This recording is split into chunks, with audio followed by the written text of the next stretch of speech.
Coucou les amis, bienvenue dans ce nouvel épisode de Passion Film Série Le Retour.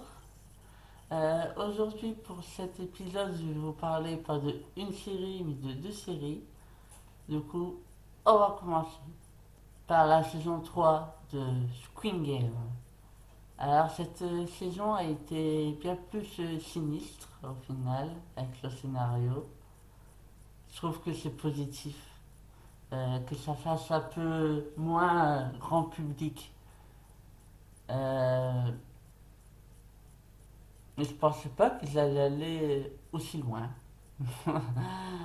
Mais au final, j'étais à fond dedans. Du coup, ça rajoute trois nouveaux jeux.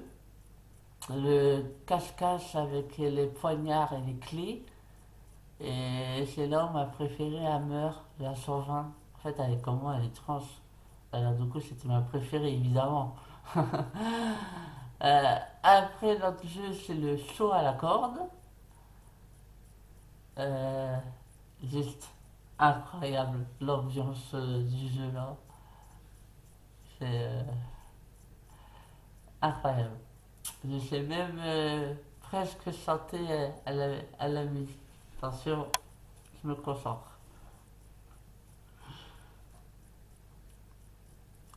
Attention les amis, la corde va tourner. Attention les amis, sur un ou deux pieds. Attention les amis, de ne pas tomber. J'oublie un passage.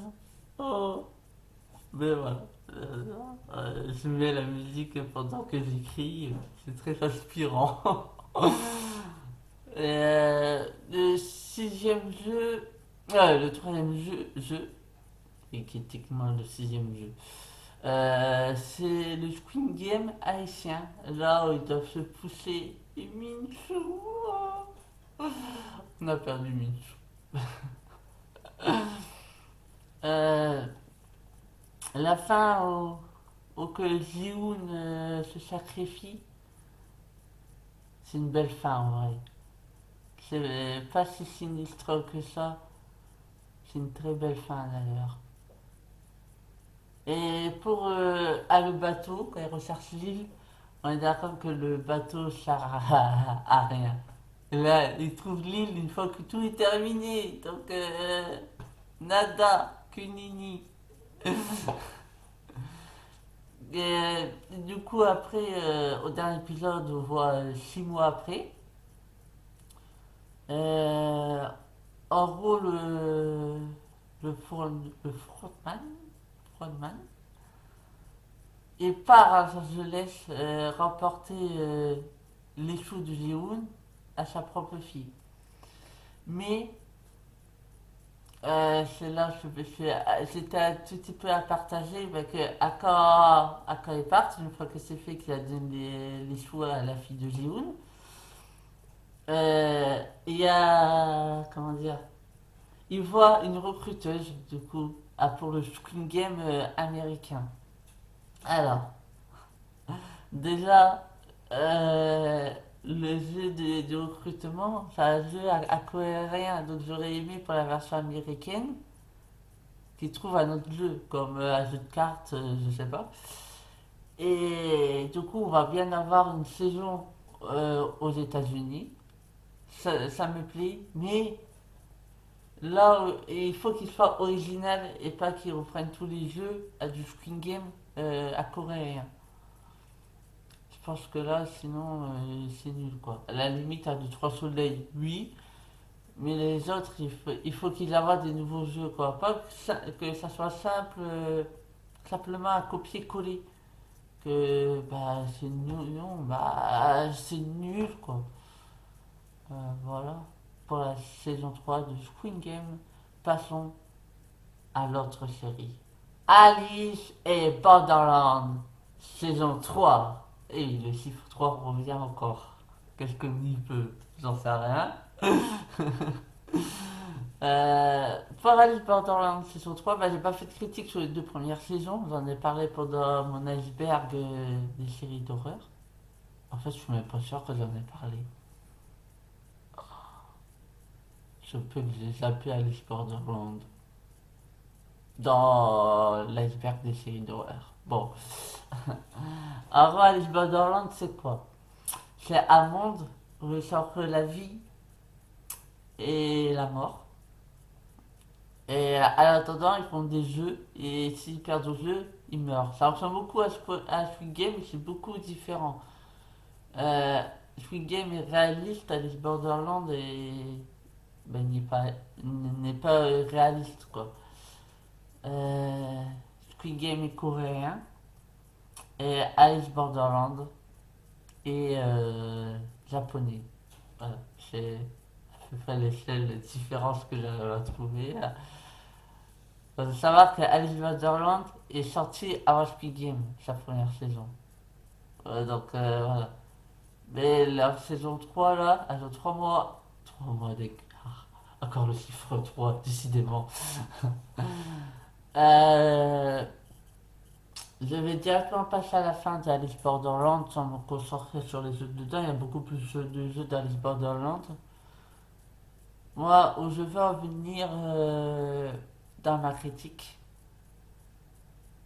c'est les deux séries ont quasi la même fin. Mais ce qui est vraiment choquant, et il y a des similitudes entre les deux évidemment. Rajouter que Osagi a soit enceinte et du coup au dernier jeu son enfant il participe au jeu même s'il n'est pas corné. Ça ressemble à Squid Game avec la joueuse 222 où son nouveau-né du coup il participe au jeu. Déjà ça c'est très ressemblant.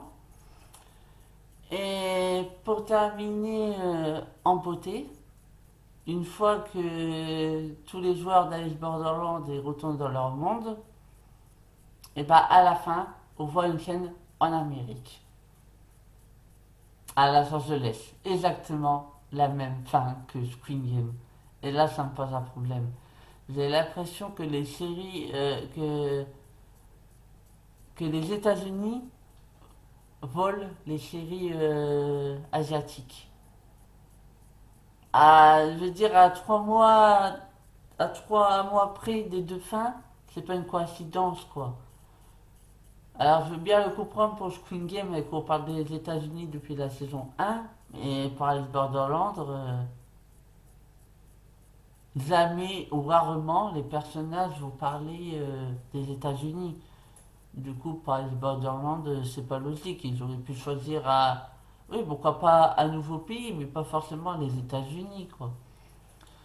Pour que ça soit original.